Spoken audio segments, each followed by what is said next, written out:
सत्यवान और सावित्री की कथा। मद्र देश में अश्वपति नाम का एक बड़ा ही धार्मिक राजा था, जिसकी पुत्री का नाम सावित्री था। सावित्री जब विवाह योग्य हो गई तब महाराज उसके विवाह के लिए बहुत चिंतित थे। उन्होंने सावित्री से कहा, बेटी अब तू विवाह के योग्य हो गई है, इसीलिए स्वयं ही अपने योग्य वर चुनकर उससे विवाह कर ले। धर्मशास्त्र में ऐसी आज्ञा है कि विवाह योग्य हो जाने पर जो पिता कन्यादान नहीं करता वह पिता निंदनीय है। ऋतु काल में जो स्त्री से समागम नहीं करता वह पति निंदा का पात्र है। पति के मर जाने पर उस विधवा माता का जो पालन नहीं करता वह पुत्र निंदनीय है। तब सावित्री शीघ्र ही वर की खोज करने के लिए चल दी। वह राजर्षियों के रमणीय तपोवन में गई। कुछ दिन तक वह वर की तलाश में घूमती रही। एक दिन मद्र राज अश्वपति अपनी सभा में बैठे हुए देव ऋषि बातें कर रहे थे। उसी समय मंत्रियों के सहित सावित्री समस्त वापस लौटी। तब राजा की सभा में नारद जी भी उपस्थित थे। नारद जी ने जब राजकुमारी के बारे में राजा से पूछा तो राजा ने कहा कि वे अपने वर की तलाश में गई है।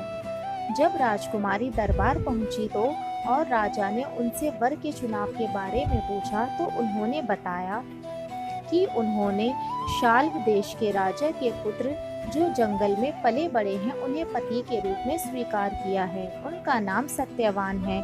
तब नारद मुनि बोले, राजेंद्र, ये तो बहुत खेद की बात है, क्योंकि इस वर में एक दोष है। तब राजा ने पूछा, वो क्या? तो उन्होंने कहा, जो वर सावित्री ने चुना है उसकी आयु कम है, वह सिर्फ 1 वर्ष के बाद मरने वाला है। उसके बाद वह अपना देह त्याग देगा। तब सावित्री ने कहा, पिताजी, कन्यादान एक बार ही किया जाता है। जिसे मैंने एक बार वरण कर लिया मैं उसी से विवाह करूंगी। आप उसे कन्यादान कर दें। उसके बाद सावित्री के द्वारा चुने हुए वर सत्यवान से धूमधाम और पूरे विधि विधान से विवाह करवा दिया गया। सत्यवान व सावित्री के विवाह को बहुत समय बीत गया।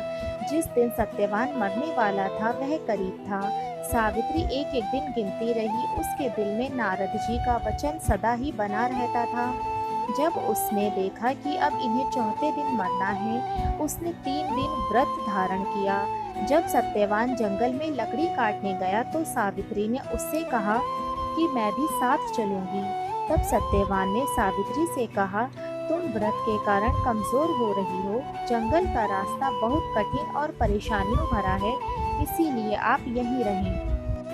लेकिन सावित्री नहीं मानी। उसने जिद पकड़ ली और सत्यवान के साथ जंगल की ओर चल दी। सत्यवान जब लकड़ी काटने लगा तो अचानक उसकी तबीयत बिगड़ने लगी। वह सावित्री से बोला, मैं स्वस्थ महसूस नहीं कर रहा हूँ। सावित्री, मुझ में यहाँ बैठने की भी हिम्मत नहीं है। तब सावित्री ने सत्यवान का सिर अपनी गोद में रख लिया। फिर वह नारद जी की बात याद करके दिन व समय का विचार करने लगी। इतने में ही उसे वहाँ एक बहुत भयानक पुरुष दिखाई दिया, जिसके हाथ में पाश था। वे यमराज थे। उन्होंने सावित्री से कहा, तू पतिव्रता स्त्री है, इसीलिए मैं तुझसे संभाषण कर लूंगा। सावित्री ने कहा, आप कौन हैं? तब यमराज ने कहा, मैं यमराज हूँ। इसके बाद यमराज सत्यवान के शरीर में से प्राण निकालकर उसे पाश में बांधकर दक्षिण दिशा की ओर चल दिए। सावित्री बोली, मेरे पतिदेव को जहाँ भी ले जाया जाएगा मैं भी वहाँ जाऊंगी। तब यमराज ने उसे समझाते हुए कहा, मैं उसके प्राण नहीं लौटा सकता, तू मनचाहा वर मांग ले। तब सावित्री ने वर में अपने श्वशुर के आंखें मांग ली। यमराज ने कहा, तथास्तु, लेकिन वह फिर उनके पीछे चलने लगी। तब यमराज ने उसे फिर समझाया और वर मांगने को कहा।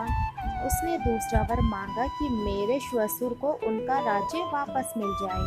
उसके बाद तीसरा वर मांगा, फिर मेरे पिता जिन्हें कोई पुत्र नहीं उन्हें 100 पुत्र हों। यमराज ने फिर कहा, सावित्री, तुम वापस लौट जाओ, चाहो तो मुझसे कोई और वर मांग लो। तब सावित्री ने कहा, मुझे सत्यवान से 100 यशस्वी पुत्र हों। यमराज ने कहा, तथास्तु। यमराज फिर सत्यवान के प्राणों को अपने पाश में जकड़े आगे बढ़ने लगे। सावित्री ने फिर भी हार नहीं मानी। तब यमराज ने कहा, तुम वापस लौट जाओ। तो सावित्री ने कहा, मैं कैसे वापस लौट जाऊं? आपने ही मुझे सत्यवान से 100 यशस्वी पुत्र उत्पन्न करने का आशीर्वाद दिया है। तब यमराज ने सत्यवान को पुनः जीवित कर दिया। उसके बाद सावित्री सत्यवान के शव के पास पहुंची और थोड़ी ही देर में सत्यवान के शव में चेतना आ गई और वह जीवित हो गया और सावित्री अपने पति के साथ खुशी खुशी रहने लगी। सावित्री जैसी पतिव्रता नारी अपने मरे हुए पति को दोबारा से जीवित कर आई। महाभारत में सावित्री और सत्यवान की जिसका सर्वप्रथम वर्णन महाभारत के वन पर्व में मिलता है। जब वन में गए युधिष्ठिर मार्कंडेय मुनि से पूछते हैं कि क्या कोई अन्य नारी भी द्रौपदी की जैसे पतिव्रता हुई है, जो पैदा तो राजकुल में हुई है पर पतिव्रता धर्म निभाने के लिए जंगल जंगल भटक रही है। तब मार्कंडेय मुनि युधिष्ठिर को कहते हैं कि पहले भी सावित्री नाम की एक नारी इससे भी कठिन पतिव्रता धर्म का पालन कर चुकी है और मुनि युधिष्ठिर को यह कथा सुनाते हैं। दोस्तों, ये वीडियो आपको कैसा लगा हमें कमेंट बॉक्स में लिखकर ज़रूर बताएं। वीडियो को लाइक करें, ज़्यादा से ज़्यादा शेयर करें और हमारे चैनल पर नए हैं तो चैनल को सब्सक्राइब करना बिल्कुल नहीं भूलें।